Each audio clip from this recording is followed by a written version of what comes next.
Hey, chaps, Stormy Steamy here. Well, today's a big day. Lionel's 2024 Big Book has come around, and surprise, surprise, their golden boy, the Scale Polar Express, has made the cover. In this video, we're going to be discussing Lionel's Polar Express line for 2024, and we're going to answer a little question which, honestly, I can't be the only one that thought of it.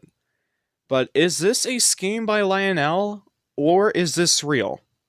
Let's find out, shall we? We start with the obvious bit. It's 2024, so that means the Polar Express movie is going to be turning 20 at the end of this year. Every 5 years, it seems that Lionel wants to make a special version of their Polar Express train set.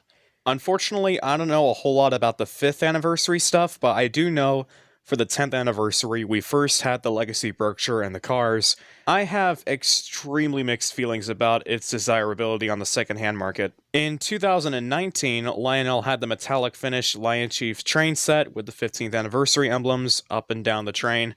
And now, we have what appears to be the option of having a red Berkshire, the classic black Berkshire, or a blue Berkshire, exclusive on the Lionel online store.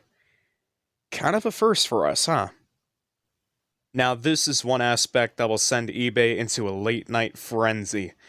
Alongside the new Polar Express passenger cars, we got a new observation car. And this time, the back end of it is ultimately movie accurate. I mean, completely rounded end. It's not just a round deck with a flat wall.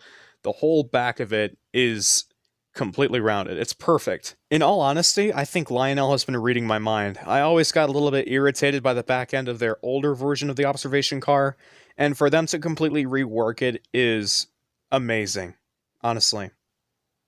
Now, as far as the O-gauge stuff goes, I gotta say, it's looking pretty impressive. I mean, obviously, it is the same old Lion Chief Bluetooth Polar Express train that we're all familiar with.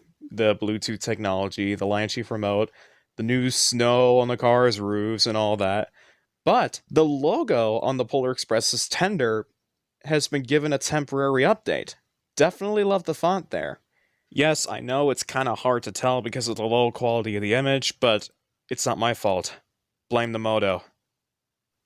Now here comes the real Lion Chief Plus 2.0 beef.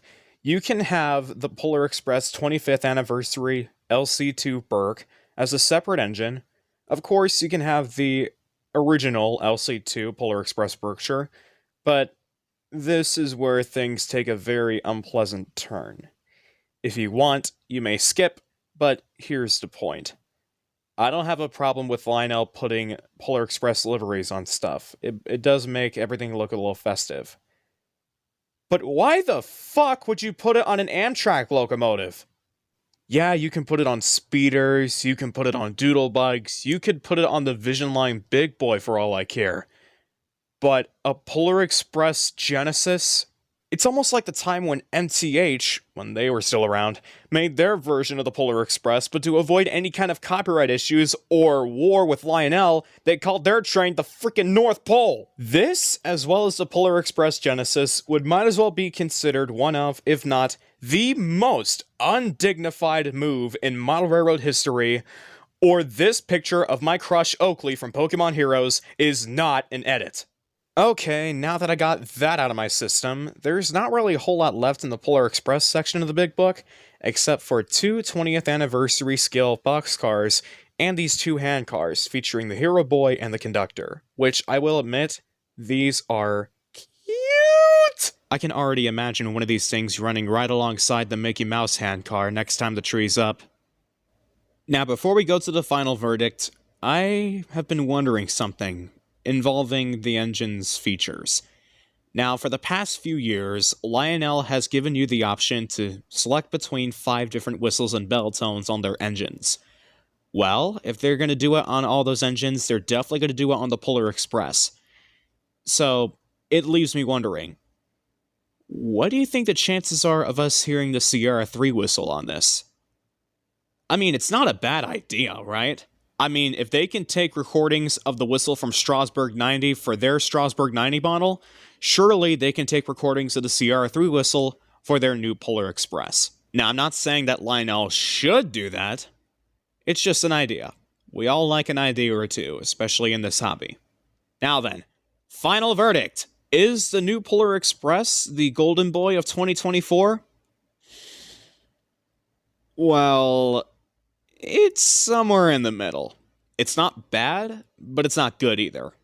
I mean, I've already ranted about the Polar Express Genesis, but I just have a feeling that the whole secondhand craze, with this thing costing car prices, literally car prices on eBay, is gonna be a little bit more common by the time this thing sells out. I mean, it was most definitely like that on the Vision Line Big Boys and Challengers, but for them to do it again on the Polar Express, it actually leaves me worried, believe it or not.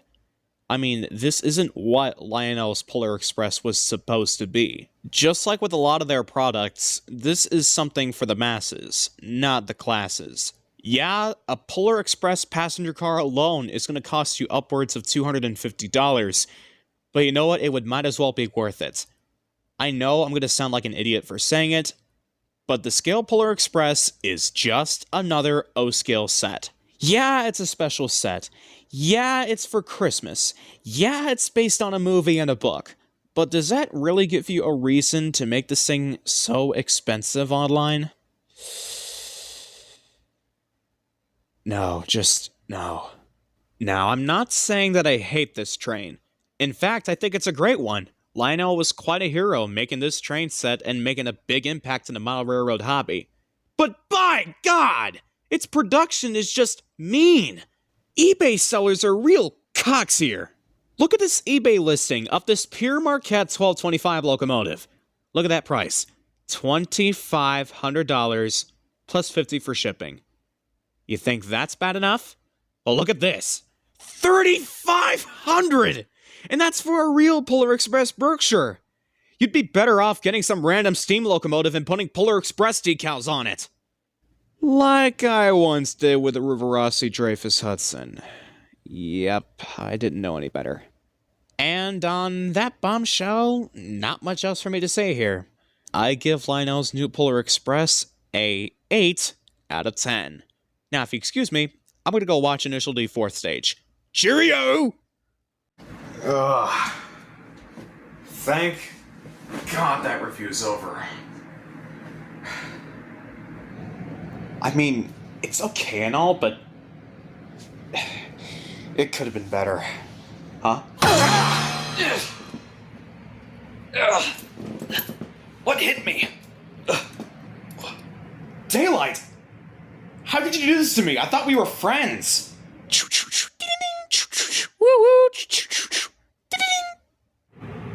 Well, don't blame me. Blame your company. It wasn't my fault. What? What do you want to show me? You people have criticized us for the last time. Time to die. Oh, God, no. Ah! What the fuck? The daylight's still there. Babe's still on the TV. Oh. Oh, God. I thought... Ah! What the fuck? What's going on? Oh, not again!